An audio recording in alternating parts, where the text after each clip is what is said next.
This is Mr. Chill here, and I want to go over with you guys this week's chapter of My Hero Academia 345. And oh boy, now we got the matchup set. The villains are split up to face the perfect matches we all wanted to see. Basically, the dream matches we all wanted to see happen. We got first to start with the beginning. Debbie was able, and the group villains were able to get out of that big old dome cage they put in the last chapter. And then we found out the heroes they didn't care. They want to just use Mono, the from Class B. One of the students there were able to copy Kagura's power using teleport and basically teleport them all different spots. Perfect places to put the villains in to face these certain heroes.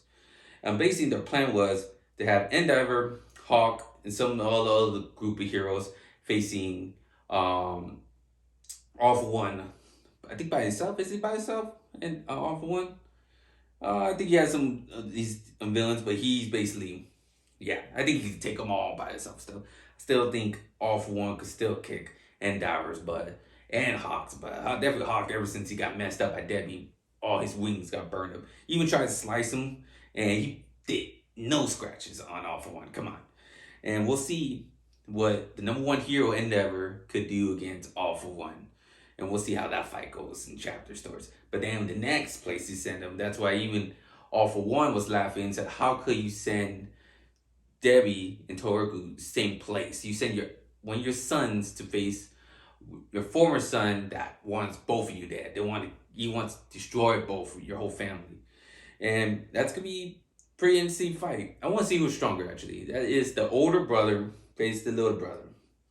The one that got tortured, not tortured, but basically mentally abused by their father and trying to do everything he can to be the perfect strong hero that his father wanted him to be and to face the perfect son that his father wanted. Basically everything got fire eyes, too powerful. He's very strong. To see how this story reacts between each other.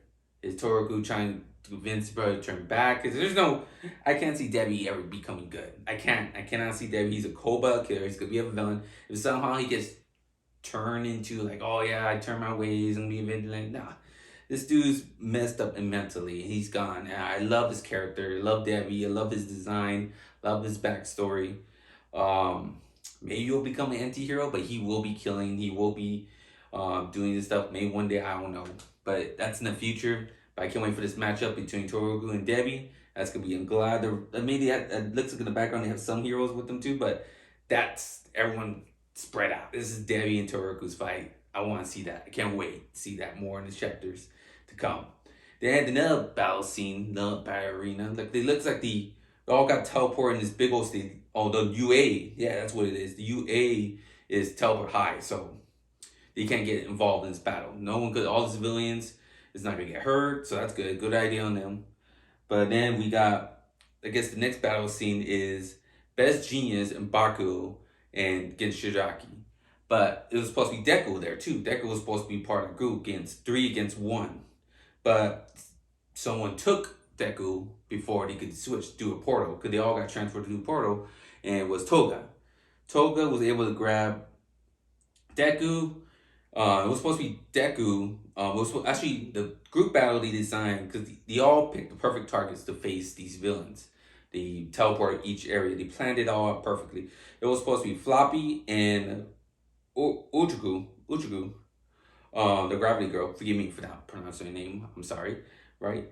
And actually Toga pulled Deku in, so she messed up the plan. But I have a feeling Deku's gonna convince Toga, change her in a way, because this is like a love triangle in a way with Uchuku and Deku and Toga. Like she loves the friendship between them two, and she thinks she's part of that. And it's gonna be interesting the chemistry of all three of them all together. Like Floppy is like, I think she's gonna get knocked around. She's like the oddball here. It's these three stories together that we're gonna get. It's gonna be Toga and Deku, Uchigo. See how that reaction is, how that reaction of this story continues with them three. This battle, how's this battle gonna react? Because it's not gonna be too much fighting. You know, Deku could take on her by herself.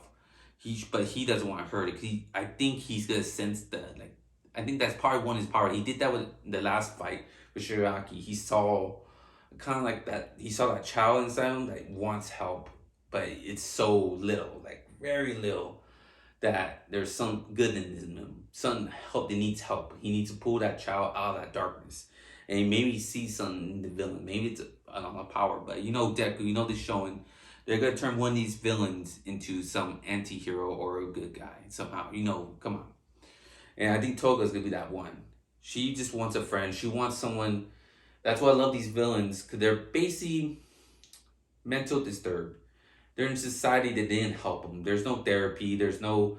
When you have this weird power, you're basically an outcast. And all these villains are outcasts. They are. Shiraki had decay powers, and you can't control decay power. There was no way. He was abused when he was a child because he had a dad that beat him all the time. No one to help him and his family getting smacked around because he liked heroes.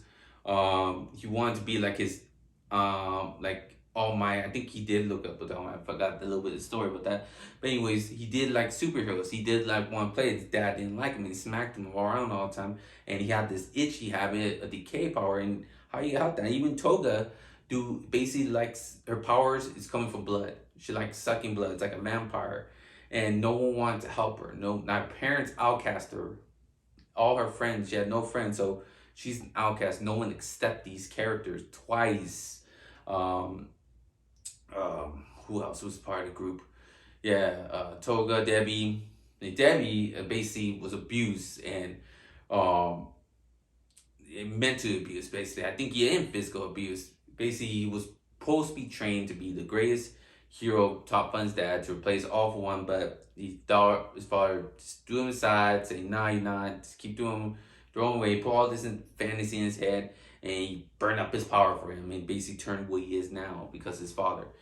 It's all what society did to these heroes, and they're outcasts. If you not like these, like Baku, or you're not like Uchuko, or All For One, All Might, you're not like these characters, you're not like the superheroes, this great perfect image, you're not gonna be accepted. If you're not like them, they're not gonna be accepted. And these characters are not accepted in society. That's why they're going to this war. They're going through all this. They want to change all this. They don't care what they kill anymore. They don't care what they do anymore. That's why I get with this story. That's why I get with these villains. Like Toga asked Uchigo in the last war they had, the last fight, saying, how would you basically treat me? I think how, because she asked him how you treat someone that killed, like her best friend died twice, and she cared for him. Like these people care for each other.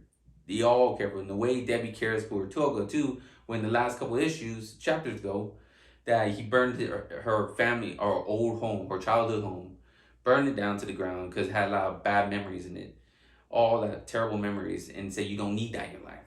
You don't need that pain in your life. And so they do have like some kind of touch on it. Debbie may be evil. He is evil, but he does care for some of his comrades. And I think that's what the story's gonna be interesting about. See how these villains end, how they fix their problems. And can't wait for more of these chapters come out. Can't wait for this war is gonna be interesting. I hope it does go quick. I hope Horikoshi doesn't finish this chapter in a rush, because it does feel real rush. And I hope there's a time skip. I hope My Hero Academia turns into My Hero. Hope there's a big time jump. Hope we get Deku older. Hope we get Floppy older. Hope we get Toga. I don't think Toga's gonna die. I can't see her dying. Somehow she's gonna run away from this war. I think she's gonna turn into a vigilante. I think there might be more vigilante in this war, after this war.